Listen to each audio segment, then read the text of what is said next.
Sveiki, gerbiami žiūrovai. Džiaugiuosi su jumis sveikindamasis iš Strasbūro, kur įvyko paskutinė prieš vasaros atostogas sesija. Europos parlamentas atostogauja vieną mėnesį ir tai yra rugpjūtis, todėl rugpjūtį parlamentas bus uždarytas. Mes neturime nei Strasbūro sesijos, nei renkamės komitetų posėdžiams Briuselyje. Tai yra paskutinė sesija, bet jinai labai produktyvi sesija. Vienas pagrindinių priimtų sprendimų, prie kurio prisidėjau ir aš tiesiogiai, tai yra oro keleivių teisių galutinis balsavimas, kurį palaikė absoliuti dauguma parlamento narių, vos 12 balsavo prieš, bet turint virš 700 parlamento narių, tai aišku, tas 12 yra labai nedidelis skaičius, o svarbiausia, kad sprendimai, kurie yra priimti, jie iš tiesų apsaugo oro keleivius Europos Sąjungoje. Pirmas fundamentalus dalykas, tai jūs ir toliau turėsite galimybę gauti kompensaciją, nepaisant didelio spaudimo ir noro sumažinti tą kompensaciją. Kompensacijos dydis išlieka toks pat, nuo 250 eurų, jūsų skrydžiui vėluojant daugiau nei 3 valandas, bet labai svarbus naujas elementas, kurį iškovojo Europos parlamentas, tai yra, kad jūs gausite elektroninio pašto laišką, kuriame bus visa reikalinga informacija ir galimybė būtent kreiptis dėl tos kompensacijos. Nebelieka tų tarpininkų, nebelieka to, kad daugelis žmonių net nežinojo, kad tokios kompensacijos egzistuoja. Jūs gaunate laišką ir tiesiogiai kreipiatės, turėsite tam 9 mėnesius ir oro bendrovės jums kompensuos tą vėlavimą. Antras labai svarbus dalykas, ilgai truko šios dėrybos, mums pavyko jas atblokuoti, susirinkus naujajam parlamentui, bet per tą laiką mes kartu pastebėjome, kaip keitėsi aviacijos sektorius. Ir svarbus elementas yra tai, kad jame atsirado tokių nesąžiningų praktikų pasipinigavimų. Ir vienas iš jų tai buvo būtent tėvai. Tėvai, šeimos skrendančios su vaikais. Tai nebelieka mokesčio už sėdėjimą kartu su savo vaikais, jums automatiškai bus priskirtos vietos kartu.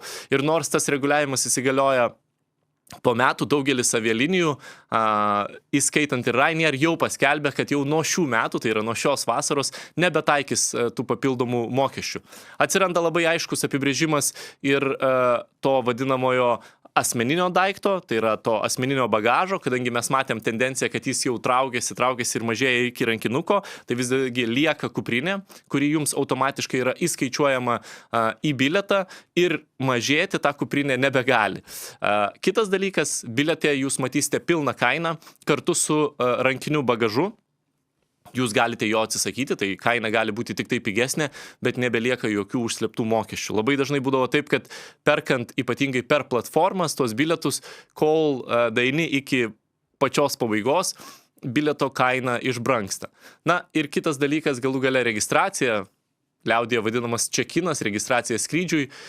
Absurdas būdavo, kad tie žmonės, kurie jo neturėdavo galimybės padaryti, ar galų gale atsispausdinti tą bilietą, ar turėti jį telefone, oro uoste turėdavo susimokėti 50 eurų mokestį. Tai tokių mokesčių nebelieka. Oro uoste jums bus nemokamai atspausdintas bilietas. Dažniausiai tą galima bus padaryti pačiam terminale, bet aš manau, kad tai yra tikrai paprastesnis kelias nei sumokėti 50 eurų. Dar vienas svarbus dalykas, kad jūsų skrydžiai nebus panaikinti, jeigu jūs ir neskridote pirmosios dalies skrydžio. Tai jeigu, kaip pavyzdys, turite bilietą iš Vilniaus į Varšuvą ir iš Varšuvos atgal į Vilnių po savaitės ir tą dieną susirgote, skristi negalėjote, bet į Varšuvą nukeliavote, kaip pavyzdys, traukiniu ar autobusu, sugrįžti galėsite tuo savo pirmoju nupirktų skrydžiu, jis nepasinaikins taip, kaip būdavo anksčiau. Tiems, kurie yra iš tiesų tokie keliautojai, profesionalai, jiems taip pat atsiranda papildoma opcija, kad vėluojant skrydžiui daugiau nei 3 valandas ir oro bendroviai nepasiūlius jums papildomo ar kito skrydžio, ar bent jau pasiūlius tą, kuris jūsų netenkina, jūs patys galite susiorganizuoti savo skrydį. Ir tas skrydis bus kompensuojamas net 4 kartus daugiau nei jūsų pirminio skrydžio kaina. Paskutinis punktas, kuris irgi, manau, yra svarbus, dažnai mes keliaujame už ES ribų, tai šitas reglamentas ir jį galės taikyti be jokios abejonės ir oro bendrovės už ES ribų, bet labai svarbu, kai jūs perkate skrydį kaip pavyzdys su Lufthansa ir skrendate iš Vilniaus į Frankfurtą, o po to iš Frankfurto į New Yorką, o iš ten į San Franciską.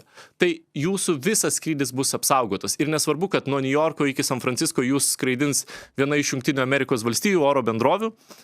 Jūsų skrydis bus pilnai apsaugotas ir jeigu ten įvyktų kažkoks tai vėlavimas, Lufthansa jums atlygintų visą sumą, todėl kad jūs neturėjote galimybės pasirinkti oro bendrovės. Aš labai džiaugiuosi šitais pokyčiais, jie yra iš tiesų pozityvūs ir nors skamba absurdiška, kad prieš 13 metų buvo pateiktas šis siūlymas, 13 metų aišku, kad nevyko dėrybos, jis tiesiog buvo įstrigęs. Labai panaši situacija yra su laiko sukiojimu, apie kurį vis Lietuvoje yra užsimenama, bet atblokuoti yra tiesiog neįmanoma, nes nėra susitarimo tarp šalių narių.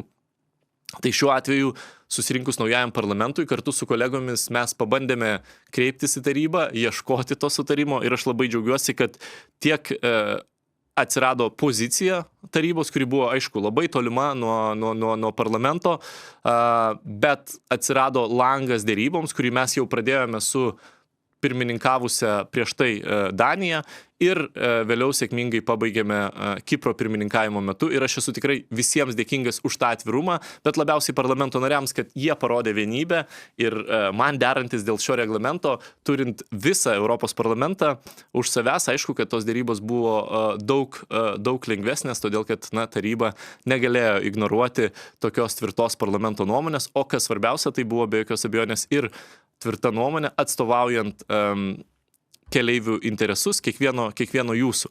Tai aš jums tikrai linkiu saugių, gerų kelionių.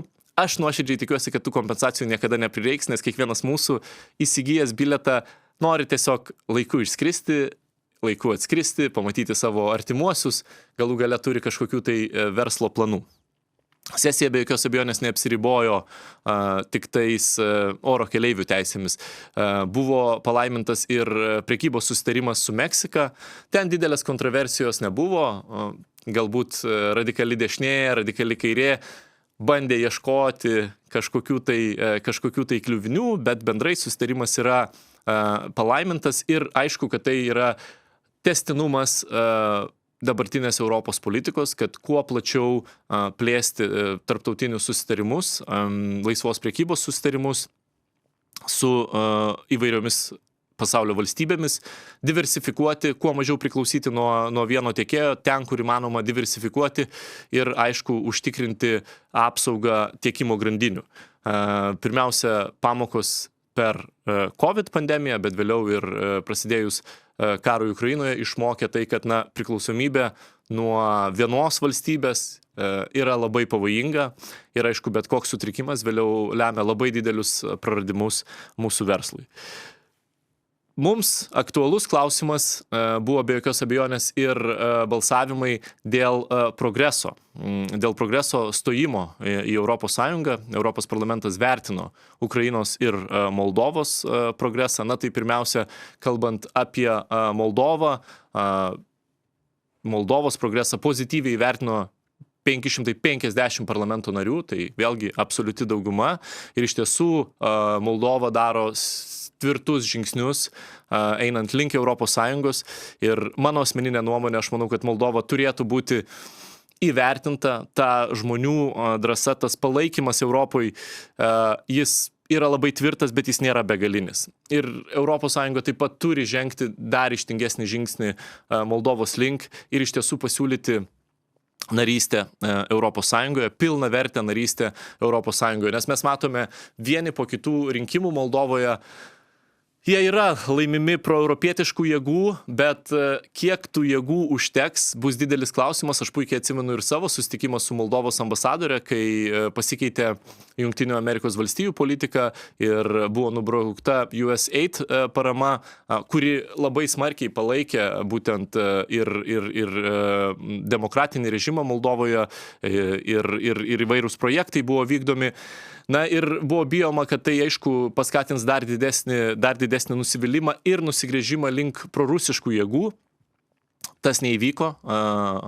Tiek parlamento rinkimus, tiek prezidento rinkimus Moldovoje laimėjo proeuropietiškos jėgos, bet tie laimėjimai, jie nėra amžini. Ir galbūt laimėjus 2-3 rinkimus pralošus tuos pačius, sakykime, prezidento rinkimus ir turint prorusišką prezidentą viskas subirėtų ir aš manau, kad Moldovos kursas jisai keistusi labai sparčiai. Mes matome, kas įvyko Sakartvele, tai aš tikiu, kad Moldovoje tas įvyktų galbūt netgi sparčiau. Ir šiuo atveju vienintelis būdas, vienintelis kelias neprarasti to žmonių pasitikėjimo, tai vis dėlto yra judėti į priekį ir mes matome iš būtent to vertinimo, už ką balsavo ir Europos parlamentas, kad Moldova įgyvendina reikalingas reformas, daugelis jų yra įgyvendinta, daugelis jų vertinama pozityviai tiek komisijos, tiek parlamento ir galbūt Lietuvos pirmininkavimas yra galimybė, tiesą sakant, dar turėti tokį postumį, o galbūt ir galimybę pasiūlyti Moldovai pilnavertę narystę Europos Sąjungoje. Yra daug klausiančių, ar Europos Sąjunga galėtų susitvarkyti, juk mes turime ir savo iššūkių.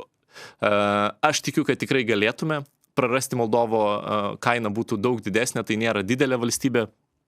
Vėlgi, kaip sakiau, labai didelė dalis tų reformų yra įgyvendinta ir didelio pokyčio Moldovos prisijungimas, kalbant apie, sakykime taip, vidaus rinką, žemės ūkį, galų gale kitus sprendimų priėmimų procesus, tikrai neturėtų. Ir šiuo atveju, kaip sakiau, tai siūstų tikrai labai pozityvų signalą. Kitas priimtas, taip pat patvirtintas apie 450 balsų surinkęs vertinimas buvo Ukrainos. Ir šiuo atveju jis irgi taip pat yra pozityvus ir parlamento nariai įvertino Ukrainos galimybės, nepaisant tebevykstančio karo, nepaisant Rusijos nuolatinio terorizavimo, priimti reikalingus sprendimus ir taip pat tvirtai žengti ES narystės link. Iššūkis naujas atsirado, tai istorijos interpretavimas. Galų gale istorijos skauduliai, turbūt taip teisingiau yra įvardinti, prasidėjo nuo to, kad vienas iš karinių dalinių Ukrainoje buvo pavadintas istoriniu vardu, kuris, ukrainiečiams simbolizuoja kovą, pasipriešinimą su komunizmu. Tuo tarpu Lenkijoje, tai yra susijęs su kruvinomis Volynės žudynėmis, kur be jokios abejonės tai yra vienas skaudžiausių įvykių Lenkijos istorijoje. Ir aišku, tai prasidėjo nuo to, kad prezidentas Zelenskis palaimino tą vardą ir galų gale tuomet Lenkijos prezidentas Karolis Nawrockis reaguodamas atėmė aukščiausią valstybinį apdovanojimą iš prezidento Zelenskio. Zelenskis jo atsisakė, išsiųsdamas paštu atgal ir visi buvę Ukrainos prezidentai taip pat atsisakė. Ir aišku, kad tai yra vėlgi istorijoje skaudus randas Lenkijai. Tai yra randas taip pat ir Ukrainos istorijoje, bet šiuo atveju iš šio konflikto šiandien dienai, nes aš manau, kad istoriją svarbu žinoti, svarbu nuo jos atsispirti, bet šiandien dienai yra kiti įvykiai ir šiandien dienai iš to laimi tik tai Rusija.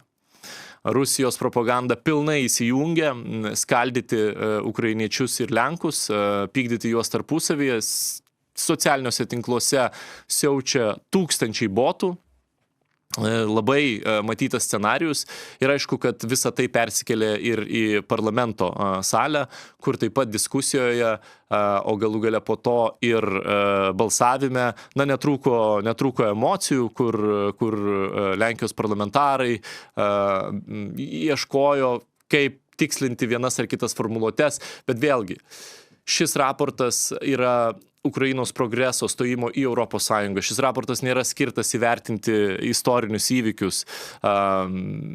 Galų gale turbūt, kad to skausmo, kurį jaučia Lenkų tauta dėl Volynės žudynių, joks raportas, sakykime taip, negali užpildyti.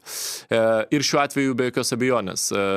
Norisi tikėti, kad ši priežastis nebus, sakykime taip, tuo rastu, kuris sustabdys Ukrainos stojimą į Europos Sąjungą.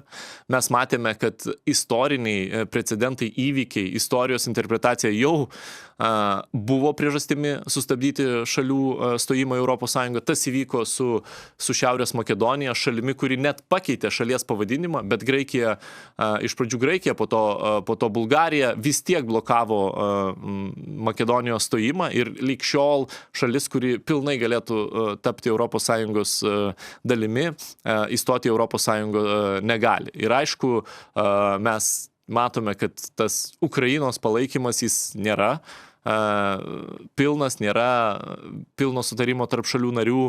Vengrija net ir su pasikeitusiu ministrų pirmininku kelia klausimus, galų gale Slovakija, Čekija, kur yra labai smarkiai bendrai, sakyčiau, antieuropietiški, bet dar smarkiau antiukrainietiški premjerai, taip pat aišku, blokuoja pagalbą Ukrainai, blokuoja ir Ukrainos stojimo. Tai šiuo atveju labai būtų svarbu rasti tą bendrą sutarimą ir žengti žingsnį link vienas kito abiems prezidentams, tiek Karoliui Nawrockiui, tiek Volodimirui Zelenskiui, ir neįtraukti šalių dar giliau į tą konfliktą dėl istorijos interpretavimo. Vėlgi, nenoriu sumenkinti istorijos, ji yra labai svarbi, bet šiandien dienai tas interpretavimas, šiandien dienai tie skauduliai, iš jų laimi tik tai Rusija ir pralaimime visi mes. Tai nesinori pabaigti negatyviai, nepaisant to, Ukrainos progresas buvo įvertintas pozityviai ir didžioji dauguma, kaip sakiau, virš 450 Europos parlamento narių, 455, jeigu būti tiksliam, palaimino Ukrainos progresą.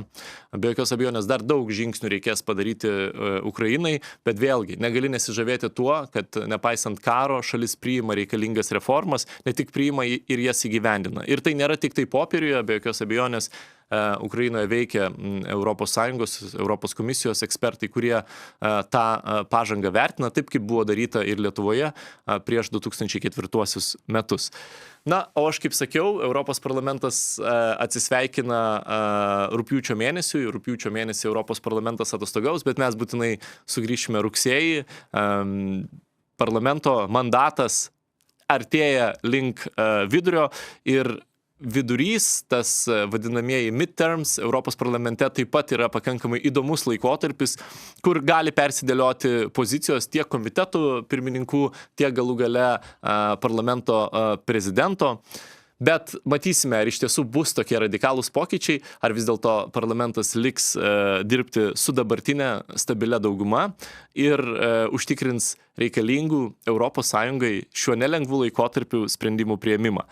Dėkoju visiems žiūrintiems, kviečiu prenumeruoti mūsų kanalą, nes, kaip sakiau, dabar dar dažniau grįšime ir su mūsų podcastu, o kas nematė, kviečiu pasižiūrėti labai įdomų pokalbį su Dominiku Kubiliumi. Ačiū Jums.